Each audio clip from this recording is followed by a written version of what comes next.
Gold is often misunderstood because people ask the wrong question. They ask what gold will do for them in a functioning system, when gold was never designed for that world. Gold is not a tool of growth, it is a tool of survival.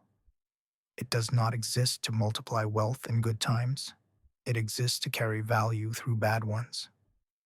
And history shows that bad times are not an exception, they are the rule.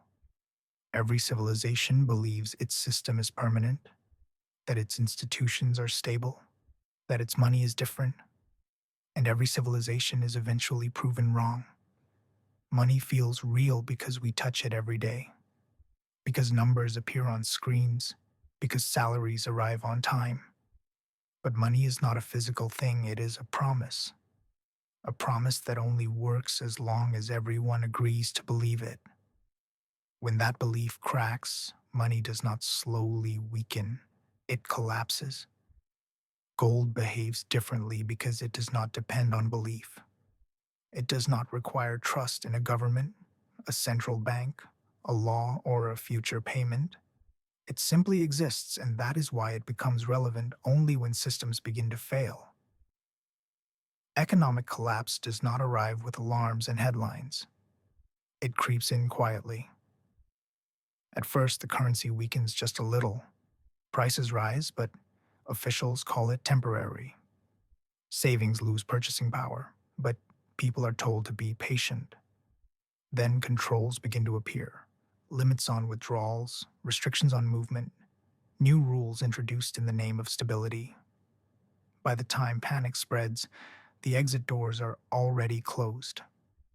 History is filled with moments like this. In Rome, currency debasement slowly hollowed out trust until money became meaningless. In Weimar Germany, paper lost value so fast that people rushed to spend wages before sunset. In each case, lifetime savings vanished not because people were reckless, but because the system they trusted stopped functioning. And in each case, gold did not rise in value. Paper fell to zero. This distinction matters. Gold does not magically become more valuable during collapse. It simply remains what it always was while everything else deteriorates. Gold's real purpose is not to make you rich, it is to prevent you from being wiped out. It is financial memory. When currencies forget what they are worth, gold remembers.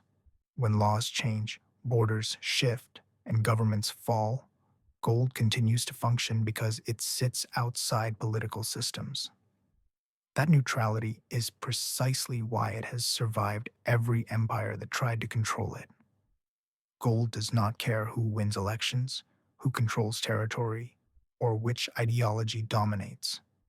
It has no loyalty and no agenda, and that makes it dangerous to centralized power. Governments dislike gold, not because it failed, but because it limits their ability to manipulate money. A gold-backed system enforces discipline, and discipline is incompatible with unlimited spending. This is why gold is mocked during good times and quietly accumulated behind closed doors by institutions that publicly dismiss it. Modern society believes technology has changed this reality. Digital money feels safer, faster, smarter. But technology does not remove human behavior, it amplifies it. Under pressure, governments always choose the same path: print more, promise more, deny consequences. Collapse is not caused by a lack of innovation, it is caused by excess confidence. The belief that this time is different is the final symptom before failure. Gold exists as a reminder that nothing is different enough to escape reality forever. It is not an investment strategy, it is an escape hatch, not from responsibility, but from systemic failure. There is also an uncomfortable truth that many people ignore. Gold only works if you actually control it.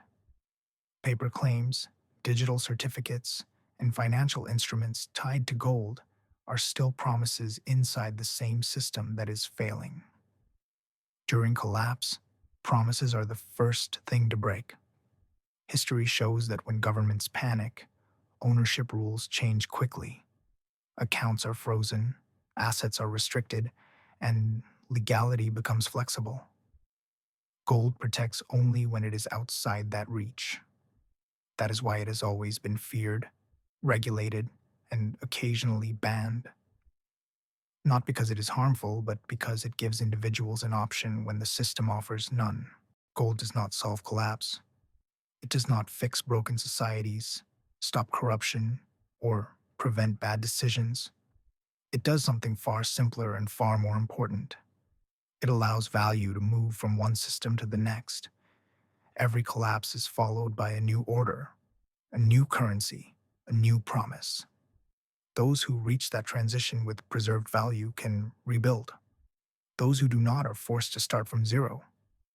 Gold is the bridge between before and after.